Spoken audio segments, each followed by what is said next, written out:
people don't ask the question often enough, what is food for, or why is food important? Because when you read, especially liberal publications about the crises in America right now, the way the Republicans are standing against progress and the crises you read about are climate change, COVID, income inequality, racism, gender discrimination, labor, agriculture, food in general does not make it onto that list of the top 5 or 6 crying issues we have in our country. But I strongly believe that it should be up there. That's the legendary food writer Mark Bittman. You probably know his writing about food and his recipes from his books and his column in the New York Times. The chances are you've cooked some of his recipes. Today, we're not talking with him about the pleasures of cooking or taste, but about the politics of food. That starts long before food gets anywhere near the kitchen or even the grocery store. We're talking about the land food's grown on, the places where livestock is raised, the types of food we choose to grow and export, how is the Western diet harming the planet, and the people who grow and distribute our food. So Mark has a new book out. It's called Animal Vegetable Junk, and it's an ambitious history of the food we grow, starting basically at the beginning of agriculture, tracing the problems up to the present day. We got to talk with him about corn, capitalism, and chicken, and the near impossibility of eating an ethical diet. I'm Alex Pareene, a staff writer at The New Republic. And I'm Laura Marsh, the magazine's literary editor. This is The Politics of Everything. You're worried about the climate crisis and you're furious about the fossil fuel industry's decades of deception and environmental degradation. And yet you're probably invested in oil and gas companies. But it's entirely possible to save for your future without supporting the most environmentally reckless corporations on Earth. Green Century is the first family of fossil fuel-free, responsible and diversified mutual funds in the US. If you want to learn more about investing fossil fuel-free and make a 2020 IRA contribution before the new May 17th deadline, visit greencentury.com. Well, hi, Mark. Thank you so much for coming on the show. Great to be here, Laura. Hi, Alex. So I've been reading your new book, which is about the way we eat and the problems with all of this. How hard is it to eat a basically healthy, ethical diet in the United States today? It's almost 100% a function of money and time. So if you have plenty of both, you can do a pretty good job of it. If you are short on one or the other, it's virtually impossible.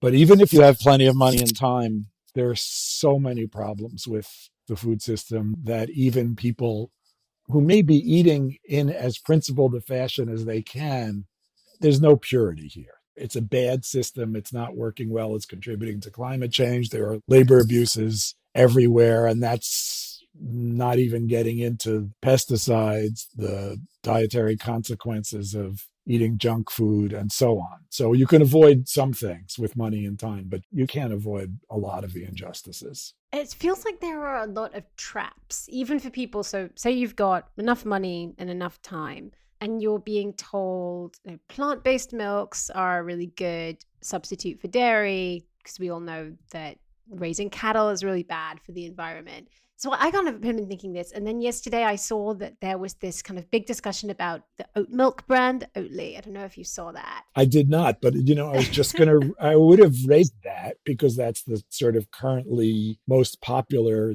non-dairy milk. And I would have said, I don't know anything about their production facilities. I don't know anything about where they're sourcing their oats. I know nothing. So if you really have time and you're going to investigate every ingredient of every manufacturer, it's a full-time job.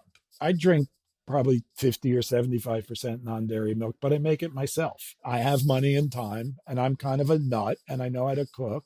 So I do that stuff. But I would say to people, if you want to do this, here's how. But there's no way that's a solution.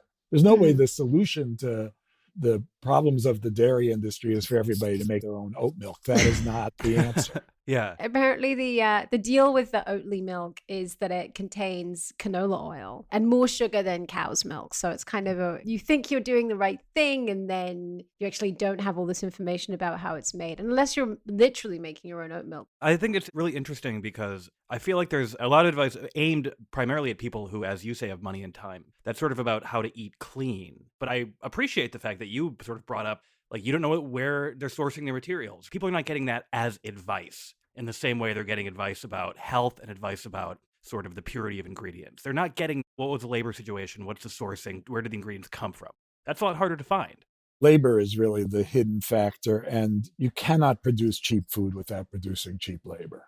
I think the people who are buying Oatly are not asking themselves, where's this stuff? And we don't need to single out Oatly. We don't Right. know if they're better or worse than anybody else. But, anytime that anyone innovates anything in the trendy food category, even a legitimately trendy food category like non-dairy milk, which is an ancient non-dairy milk soy milk is an ancient product. Maybe oat milk is too. But anytime anyone innovates something in that arena, they're pretty quickly bought by one of the big food companies because big food's incapable of real innovation, but they're not incapable of paying $25 million or $200 million for whatever.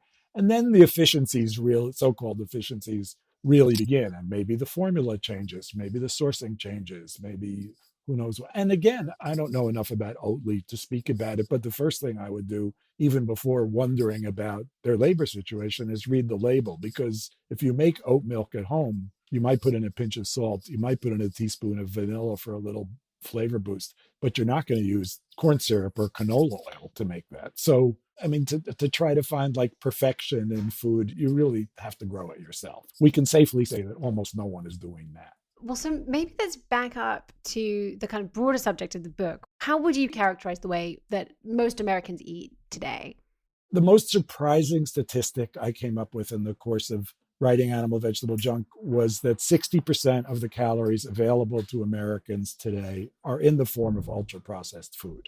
So by logical extension, that means that 60% of the calories we eat are from ultra-processed food because that's what's out there. We can only eat what exists. So some people don't eat 60% of their calories from ultra-processed food, but that's an average. So it means many people are eating more than 60%. That's not a choice particularly. That's what's in the market. And what's in the market is driven by what's planted. And what's planted is driven by government policy, by profits. Profits are helped by government policy. The leading cause of death in the United States is chronic disease, and the leading driver of chronic disease is diet. And the leading driver of problems with diet are ultra-processed foods or junk foods. So what we grow is determining what we eat. That's determining how we live and die, basically. So I want to talk about how those ultra-processed foods affect what we grow. So if you're talking about a bag of potato chips, right? We're growing potatoes, presumably, but there's other stuff in there, right? Like there could be corn syrup, there could be palm oil, there could be additives. How big a part are those kind of non-ingredient ingredients of the agricultural system? Well, even good potato chips have 3 ingredients: potatoes, oil, and salt. And the dominant source of calories is obviously the oil. When you drive through Iowa or places like that, you can't help but think about junk food because that's where everything is going. It's all corn and soybeans, and corn and soybeans are the source of most of the calories in most junk foods. The soybeans and the corn both make oil. They both make proteins and sugars and carbohydrates, obviously, and different derivatives of those plants go into making most of the junk food that we see in the market. There are a lot of problems with the agricultural system, but very fundamental problem is the infrastructure, which is that even if you talk to well-intentioned farmers in Iowa, they will say, it's hard for me to grow anything other than corn and soybeans because that's what the market is buying. If I drive to the grain elevator, if someone comes and picks up my product, they want corn and soybeans, even if they're growing oats. Not that this is becoming the oat podcast. We shouldn't pick on Oatly so much. But even if they're growing oats, it's hard for farmers in corn and soybean country to sell oats because the whole infrastructure is bring us your corn and soybeans. So there's a bit of chicken and egg here. The system really began, you can pick any day you want, but it really intensified with industrialization of agriculture, which was late 19th, early 20th century, and the creation of huge amounts of surplus of commodity crops. And I think just to expand for a second, commodity crops is a term we've all heard all our lives, but it really means crops grown for selling, not for eating. They are commodities. They're cash crops. The idea is You grow what you grow best, and that's corn and soybeans in much of the United States, and you sell it. And then you use that money to buy whatever it is you need, which is grown elsewhere, where presumably that's grown best. And that's kind of a neoliberal, modern capitalist way of looking at things, but it's brought about huge problems in many aspects of food. So, as Mark says, many of the problems in our food system date back to the industrialization of agriculture and the rise of the commodity crop, food grown not to be eaten by one community, but to be sold on the market. After the break, we'll be talking about Bill Clinton, Mexican corn, and soda.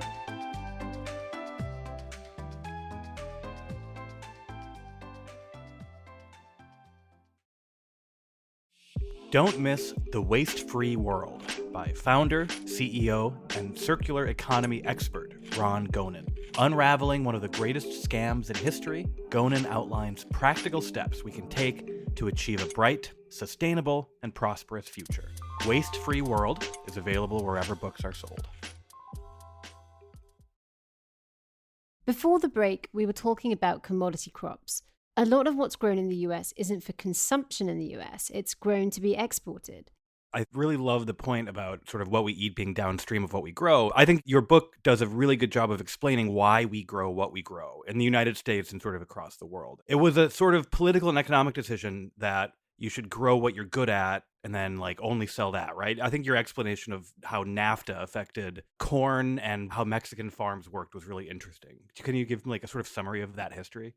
If you take that notion, and without getting into the politics of it, I think it's kind of useful to think of Bill Clinton as kind of this country's father of neoliberalism, because we tend to blame all our current problems on Republicans, and certainly Reagan was in there. But it's a bigger issue than that. The driver is really an economic philosophy. So if you apply that to NAFTA, the theory was, well, Mexican corn, which was subsidized by the federal government, the Mexican federal government, obviously, and was grown in relatively small quantities by small farmers who were doing it themselves, producing their own corn. For domestic consumption, right? For their own consumption, right. Corn that was exported from America to Mexico could be sold at roughly a third of the price that corn that was grown in Mexico. So once you drop the barriers exporting industrially produced corn to Mexico, what you're effectively doing is putting those farmers, you're putting them out of business, because you're basically putting corn on the market that costs a third what their corn costs. So those farmers were forced to sell their land or abandon their land and either move to the cities where their labor, which was less expensive than labor in the United States, could be used in new factories, or they flee north to where there's work for everybody. So basically, by doing this, you've destroyed the livelihood of many hundreds of thousands or millions of small farmers throughout Mexico. And this is happening worldwide. And you're doing it by industrially producing an inferior product that can sell for less. That's a really fascinating sort of end of that tale, because as you describe it, Mexican farming was small scale and sort of local before, when our industrially produced produce, corn particularly, starts flooding the market. You suddenly have an entire group of people who, for example, need to cross the border to the United States to do work because their farm is no longer sustainable. Yeah. There's these industrial farms that need work on this side of the border. It creates this whole system. Well, there's at least two things to say about that. One is that the small corn farmers in Mexico certainly didn't produce corn syrup. And before NAFTA, Mexico was not the world's leading per capita consumer of soda, and now it is, or it has been in recent years. So that's one thing. But the other thing is, it's a good way to demonstrate that the decisions made about food and agriculture affect much more than what we eat and even our health. We're talking about, we're sitting here talking about migration. I don't think anyone thought when we started recording this podcast that we would be, what's one of the topics covered in this podcast? Migration. But food does affect almost everything you can think of if you follow the trail back far enough. So the book is Animal Vegetable Junk, and junk is a big part of what's wrong. And we've talked about vegetable with corn, but animal is also a very big part of what's wrong. I was very intrigued by your chapter on chicken because, people think of chicken as kind of the good meat. It's sort of a lean meat. It's not beef, which is causing methane gas to heat the planet. If you buy free range, people feel like that's a step in the right direction. And I was so fascinated by the way that you traced kind of rise of chicken to the center of the American diet. Chickens are easy to grow, easy to take care of. They weren't part of white European diets particularly, but they became popularized by formerly enslaved people and by immigrants from countries where chickens were popular. And so they started to enter the market. But the real changes were mostly post-war, when antibiotics were invented, when the government invested money in developing what was called, I think, the chicken of the future, which was a chicken that grew 2 or 3 times as fast as its ancestors. And it is true that compared to cows, chickens contribute less to greenhouse gases, contribute less to environmental damage, are not as bad for you diet-wise. But globally, we're killing something like 55 billion chickens a year. It's a lot. There is environmental degradation associated with raising chickens in those numbers, and there's a lot of antibiotics being used. And then there's the moral issue, which when you're talking about raising literally billions of animals in horrible conditions where they're suffering from the day they're born until the day they die, which is mercifully short, we can only imagine how terrible that is. And without some transparency in the system, of which there's virtually none, and the producers would like to keep it that way, we don't really know what goes on inside of factory farms. 10 years ago, someone like me, someone like you could visit a factory farm. Journalists are basically banned at this point. I think, I've been saying this a lot, and I honestly believe it. If people could see how their animals were raised, the consumption of meat, including chickens, would fall by 50% like tomorrow. It would just happen instantly because it's that horrible. What changed over the last 10 years? Is that a monopoly story? Is that a corporate power story? Why is it harder to know what's happening in an industrial farm now? It's both of those. The concentration of the industry, the people who actually are in charge of producing the chicken are effectively factory managers. I mean, they're not farmers. They're people who operate an automated barn that makes sure the chickens are fed and watered and eggs gathered or harvested for slaughter, but there's no care per se. The other thing is that there's been some legislation in some states that specifically sort of enhances trespassing laws. The term that's often used is ag-gag laws that prevents not only regular citizens, but journalists as well from gaining access. And those are fairly easy to enforce if there's industry unity on we're not letting anybody in these barns. And then the problem with the deregulation and the defunding to some extent of EPA and a little bit FDA and USDA. EPA doesn't even know how many of these kinds of factory farms there are. And it certainly isn't enforcing existing clean water and air laws around them. So if there's local protests, if there's local environmental enforcement, it's rare. Those are good things, I think. But for the most part, if you want to expand into a egg-laying barn or a chicken-raising barn, there's almost nothing that can stop you. After a short break, we'll be back to talk to Mark about how he turned from cooking as a subject to basically the political economy of food itself.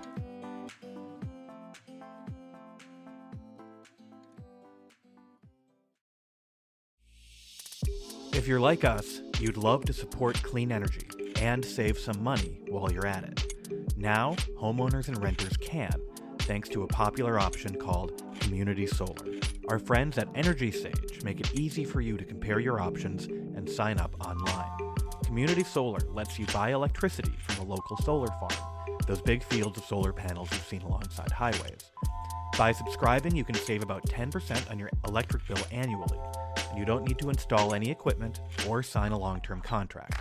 It's free to sign up, and you can cancel at any time. Find a solar farm near you and subscribe at energysage.com/TNR. If you'd rather put panels on your roof, they can also help with that. Save thousands by comparing offers from local installers on Energy Sage's website. No phone calls required. Visit energysage.com/TNR. That's Energy Sage, SAGE, like sage advice. energysage.com/TNR.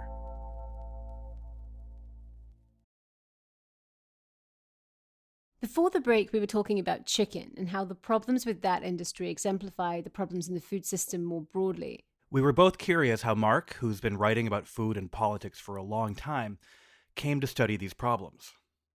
What sort of led you down this path? You've taken on this huge set of issues around the way food is produced. And I'm curious sort of how you were radicalized. Well, I was radicalized in 1965 by the Vietnam War. So being what we used to call political or being radical is not new to me. I fell into food writing. I wanted to be a journalist, but I wound up writing about cooking mostly, travel, restaurants, and so on. I guess when I became secure enough in my career to really think things through was at a time, say 1995, 2000, when it also was becoming clear that American agriculture had gone in the wrong direction, becoming clear to me. Many people knew this before I did, that we were developing more and more health problems as a result of our diet. And what was becoming clear was that there was a path for me to write about this. This is the sort of edited version of what I've learned in 20 years of thinking seriously about food and 5 years of intensely researching this stuff. And it is a radical vision. It's a radical vision because, as I said before, food is tied to everything. Any issue you want to talk about, practically, we can trace back to problems with the food system. And that includes, self-determination, that includes neocolonialism, that includes climate change. I mean, really, really big issues. It's driving a lot of those things, too. Like, you bring up COVID, it started popping up in all these rural places. And the problem was food production. The problem was, these people still had to go to work. Laura and I could stay home, but in these farming places all across the country, people were still going to work in these crowded conditions. And that was driving the spread of COVID. So even there, all these things are downstream of our agriculture system. Right. And the other thing, since we're going here, let's go here. We look at these individual problems, and you can say that food is part of each of these individual big problems, COVID or climate change or income inequality, whatever. But of course, upstream from that is our economic system, is capitalism or neoliberalism or whatever you want to call it. I mean, I'm using food because food is what I know. I'm using food to try to call attention to the fact that we have a very flawed economic system that won't exist this way in 100 years, either through catastrophe or progressive innovation. It won't be this way 100 years from now, that capitalism will have been transformed into something better or worse. When we were sort of planning for this episode, our producer and Laura were making fun of me because I was like, I was just reading this Marxist essay that made a lot of the same points that Mark Bittman was making in his book. And that actually brings me to my question, which I think you sort of already answered. What do you want to happen as a result of this book? Who do you want to read this and what do you want them to take away? Part of this is about self-determination for people in the world. Part of this is about who owns land and what they do with it. Part of it is about who controls wealth and what happens with it. And you can talk about those issues by starting to talk about food, as we just did. We started talking about oat milk, and here we are talking about destroying capitalism. So that's a cool, I love that track. In a way, it's a sort of bait and switch thing, because I can start talking about cooking and get to capitalism too. So that is the upside of having come to this from the cooking world, is that I think many people think I'm benign, which I am benign actually. But I mean, many people think, oh, it's just Mark Bittman, that cooking guy, or the minimalist or whatever. But there are serious things to talk about here, and I hope that I'm able to talk about them. I think a natural question for people who are reading the book and really engaging with the issues that you bring up is, what can I do? To go back to your original listeners, which are the people with time and money, there are many, many worthwhile organizations to contribute to who are frontline organizers. My favorite is called the HEAL Alliance. HEAL stands for Health, Environment, Agriculture, Labor. And it's an Oakland-based organization that is an alliance of alliances of people who are working in food. So that's one thing. Another thing is, I think, to support local food movements, and that's everything from farmers markets to urban farming to better school food to CSAs. And then I don't want to get too far afield, but supporting the right to vote, supporting progressive legislation. These are important. These are really important issues, because it's not like we're all going to be eating a great diet while there's still underpaying workers, while there's still racism, while there's still greenhouse gas generation. constantly while there's no support for education, no support for public transportation. These things all have to be addressed simultaneously. Food is one part of the bigger puzzle of how do we build not just a better food system, but a better economic and political system. It's interesting because I think a lot of people tend to go to what can I do as a consumer? Like, is this something that could be solved through my choices about the things I buy? And it really sounds like you're saying, no, the main thing you can do is actually engage with the political system, with activist groups, with politicians who are willing to do something about this. That's the kind of place to focus.